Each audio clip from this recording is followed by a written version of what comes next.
तो कोरोना के मुद्दे पर दिल्ली के उपराज्यपाल अनिल बैजल के आवास पर बुलाई गई सर्वदलीय बैठक में कांग्रेस ने टेस्टिंग पर और ट्रेसिंग पर जोर देने का सुझाव दिया। साथ ही कांग्रेस की तरफ से लोगों को 10,000 की आर्थिक मदद और व्यापारी को टैक्स में छूट देने की मांग भी उठाई गई।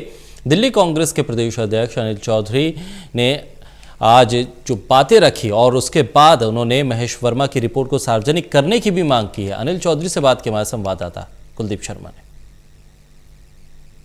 कोरोना के मुद्दे पर दिल्ली के उपराज्यपाल अनिल बैजल के आवास पर सर्वदलीय बैठक हुई। ये बैठक क्यों बुलाई गई और इस बैठक में सभी पार्टियों के बीच में क्या सहमति बनी या नहीं बनी, उस पर बातचीत करने के लिए मेरे साथ दिल्ली कांग्रेस के प्रदेश अध्यक्ष अनिल चौधरी जी। अनिल जी, पहले तो सभी पार्टियों के प्रतिनिधियों को बुलाने का मकसद क्या था जो एलजी ने सबको बुलाया?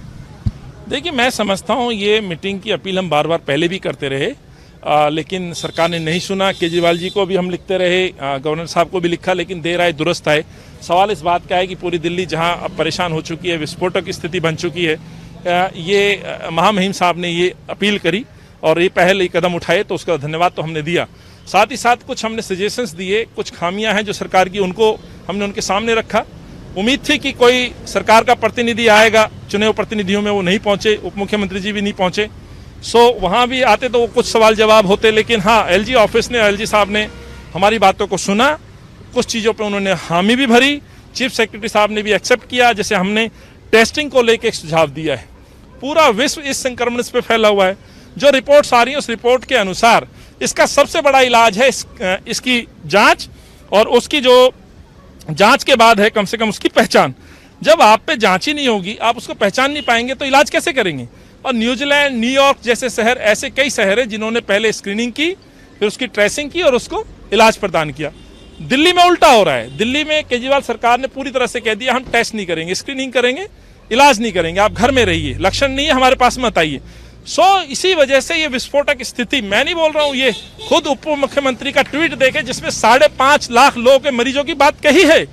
कहां से कही है, यह बड़ा प्रश्न उठता है। इस पे हमने उनको ध्यान दिलाया और उन्होंने माना इस बात को। दूसरा, मैंने कहा कि सरकार के फैसले के साथ जब किसी को घर में बंद कर रहे हो, आप कोई संक्रमित है, उसके परिवार को बंद कर रहे हैं, उसकी बिल्डिंग बंद कर रहे हो, मोहल्ला या उसकी कॉलोनी को बंद कर रहे हो, तो लोगों के सामने आर्थिक संकट है, उसका व्यापार नहीं चल रहा है, लॉकडाउन में बंद है, तो उन परिवारों का डेटा लोकल डीएम के पास है। उन परिवारों को 10,000 रुपए की तुरंत मदद दी जाए, कैश मदद, जिससे कि उसकी घर का राशन, उसका किचन, उसकी जो मानसिक पीड़ा है कि मेरे घर में राशन तक नहीं, और ये सच्चाई है, इसको स्वीकार करना पड़ेगा। संक्रमित व्यक्ति जो है वो अपने घर में कैद है, उसके बाद राशन नहीं है, उसके साथ साथ कॉलोनी भी कैद हो गई है जिनके पास राशन नहीं है, तो उन लोगों को 10,000 रुपए की तुरंत 10,000 रुपए की मदद सरकार दे।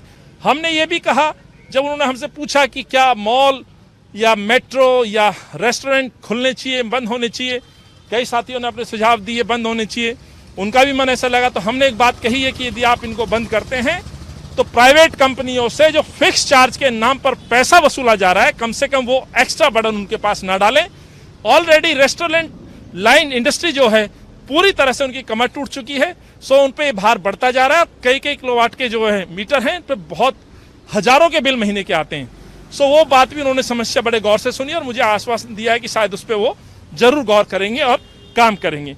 कांग्रेस ये मानती है कि दिल्ली में कोरोना को लेकर हालात बेहद गंभीर है। बहरहाल जो आज सर्वदलीय बैठक बुलाई गई, उस बैठक में सभी पार्टियों ने एलजी के सामने अपने अपने सुझाव पेश किए। कैमरामैन हरीश के साथ कुलदीप शर्मा, टोटल न्यूज़, दिल्ली।